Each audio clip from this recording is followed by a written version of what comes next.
کۆنگرەی نەتەوەی ئەگەر خەڵکی گەلی کوردستان لە هەر کاتێک و ساتێکدا ویستی بێتیان بیکەن خۆیان نێت و ئینتیمای نەتەوەی بوونیان هەبوو بێت دەیانتوانی پلانەکان دوژمنتێک بشکێنەوە کۆنگرەی نەتەوەی پێک بێنن.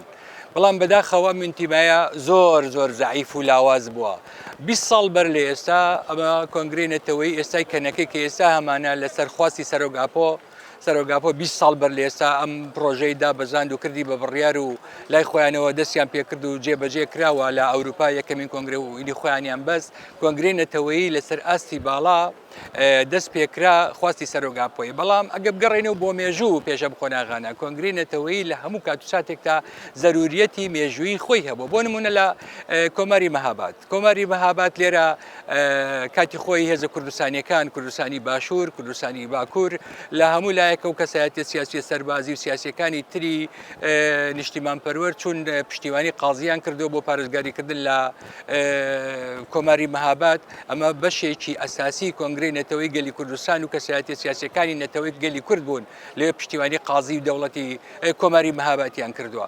کۆنگرەی نەتەوەی عومقێکی مێژوویی کۆنی هەیە، بەڵام هەمیشە دژمنان پلانێکی سەرسەختیان بۆ ئەم بابەتە داناوە، هەمیشە دژی بوون. هەندێک حزبی سیاسی هەیە ئارەزووی ئەویان نەبێ بچن لە کۆنگرە داویش ڕێک و پێگلێتانی ناشەرمەوە کاریگەری دژمنانی گەلی کوردستانە ڕێگە نادەن ئەمان عوزوو بن ئەندام بن لە ناو کۆنگرەی نەتەوەییدا.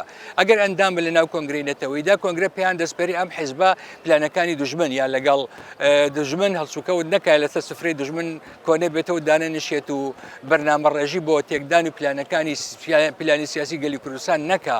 ئەمە دژمن ئەوە بە ئەو حزبە دەستپێری. ئەگە ئەو حزبە ئەندام بێت لە کۆنگرەی نەتەوەییدا کۆنگرە ڕێگەی ئەوەی پێنادە بۆ ئەم حزبانە نانە ناو کۆنگرەوە. هەر حزبێک بەشداری لە کۆنگرەی نەتەوەی گەلی کوردستانە نەکات ئینتیمای نیشتیمانی و نەتەوەیی 100% لاوازە، تەنها لە بەرژەوەندی خودی خۆیان و بنەماڵەکانیان دەبن. بۆیە هەر حزبێک کارانە بێت لە پێکهێنان و کارکردن بۆ کۆنگرەی نەتەوەیی ئەو حزبە ئینتیمای نیشتیمانی زعیفە بۆ ئەوە نابێت و بێدی نیشتیمانی و نەتەوەیی لەسەر ئەم جۆرە حیزبانە هەڵبچین چ لە ئێرە چ لە کوردستانی گەورە لە هەر شوێنێکە هەبێ. بۆیە لەسەر کەسایەتی سیاسیەکانی ئەم هەرێمەکان پێویستەوە تا کوردستانی گەورە کەسایەتی سیاسی، کەسایەتی ڕۆشنبیر، کەسایەتی بە توانای پڕ ئەزمموی نیشتیمان پەروەری وڵاتەکەمان لە هەر شوێنێکە بێ. مەرج نییە سەر بە حیزب بێ، بەڵام پێویستە ئەوانە بتوانن بچن لە کەنەکەدا بنە ئەندامی کۆنگرەی نەتەوەیی و بەرژەوەندەکانی گەلی و نیشتیمانەکان لە کۆڵ بگرن لە ناو کۆنگرەدا تەرحیان بکەن. کێشەیەکی سیاسی لە یەکێ لە پارچەکانی کوردستان دەبێت کۆنگرە بە هەرچی خۆی دەزانێت و لەگەڵ حزب و ڕێکخراوە سیاسیەکانی ئەو هەرێمی کە کێشەی تیا دروست دەبێ ئەو بەشێک کوردستانی کە کێشەی تیا دەبێ هەوڵی چارەسەری پڕ ئەزمون و شایستە دەدەن بۆ ڕزگاربوونی ئەمە. کۆنگرە یەکێکە لە زەرورترین کارەکانی کە گەلی کوردستانە بێ هەیبێت و لە مێژووشدا چەند جارێک بە پچڕ ئەم بەرنامەیاوی کە باسم کرد دووبارە بۆتەوە.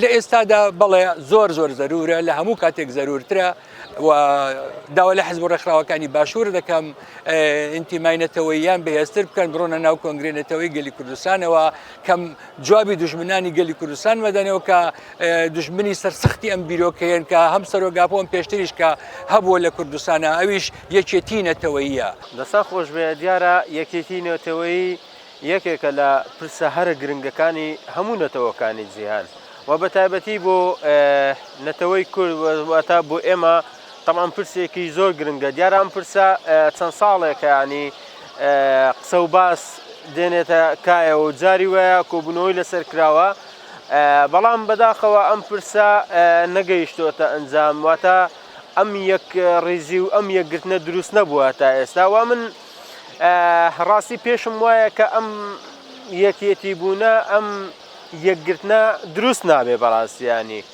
هۆکارەکەشی بۆ ئەوە ئەگەرمەوە گەرێس ئێمە چونکە ئەم جۆرە پرسانە پرسی چارە نووسازن بڕیاری جەری و کەسانی بەڕاستی پڕاوپڕ لە هەستی نیشتیمانی و نەتەوەیی پێویستە.